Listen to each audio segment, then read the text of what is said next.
తెలంగాణ రాష్ట్ర ప్రభుత్వం భారతదేశంలో ఒక అత్యున్నతమైనటువంటి సాహిత్య సాంస్కృతిక విధాన ప్రకటన చేయాలి, తీసుకోవాలని చెప్పేసి నేను ఉప ముఖ్యమంత్రి గారిని, దానికి బాధ్యులైనటువంటి వారిని, మొత్తం మంత్రివర్గాన్ని కోరడం జరిగింది. ఈ వచ్చే బడ్జెట్ సమావేశాల్లో ఈ నూతన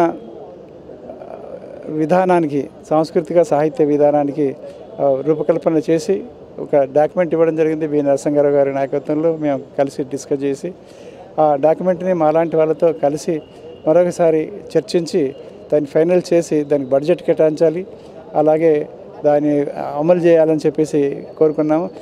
ఇది కనుక జరిగితే ఈ దుద్దిల శ్రీపాదరావు గారి జయంతి సందర్భంగా, అలాగే ఈ యుగకర్తగా జీవిత సాఫల్య పురస్కరించిన సందర్భంగా ఇది సార్థకంగా నిలిచిపోతుందని చెప్పేసి నేను భావిస్తున్నాను. ఇది ఒక గొప్ప కర్తవ్యము. అలాగే మనకి యువతరానికి సాహిత్యము అందించడానికి అనేక అనువాదాలని, ఇప్పుడు హైదరాబాద్ అంటే ప్రపంచమంతా తెలుసు, తమిళ్ అంటే ప్రపంచమంతా తెలుసు, కానీ తెలుగు తెలంగాణ అంటే చాలామందికి తెలియదు. కనుక మనము తెలంగాణ నుంచి సినిమాలని, తెలంగాణ భాష సంస్కృతి సినిమాలని, తెలంగాణ కథలు, నవలని, నాటకాలని ఇంగ్లీష్లోకి, హిందీలోకి అనువదించి ప్రభుత్వ ఉదారంగా సబ్సిడీ రేట్ల మీద అన్ని రాష్ట్రాల ప్రభుత్వాలకి, ప్రజలకి అందుబాటులోకి తీసుకుని రాగలిగితే అది ఒక 5 ఏళ్లలో కాంగ్రెస్ ప్రభుత్వం ఒక నూతన చరిత్రని ఈ హైదరాబాద్ అనే కాకుండా తెలంగాణ భాష అంటూ ఉంది, తెలంగాణ భాషలో సంస్కృతి ఉంది, సినిమా ఉంది.